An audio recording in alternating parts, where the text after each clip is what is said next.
Hello all. Welcome to my channel Infosphere Tamil. ஏன் தும்மல் ஏற்படுகிறது? Why does sneezing occur?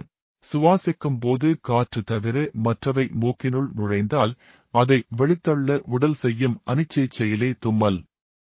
மூக்கின் உட்பகுதி சிறு முடியிழைகளால் ஆனது. இதன் கீழ் உள்ள மென்மையான சவ்வு படலம் நிறமற்ற திரவத்தை சுரந்து உள் செல்லாமல் தடுக்கிறது.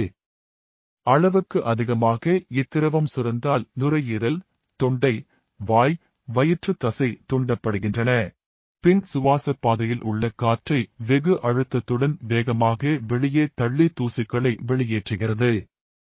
தவிர ஒவ்வாமைகளும் தும்மல் வர காரணம். தேங்க்ஸ் ஃபார் வாட்சிங். இன்ஃபர்மேஷன் புதிச்சிருந்தா லைக், ஷேர், சப்ஸ்கிரைப் பண்ணுங்க. நன்றி.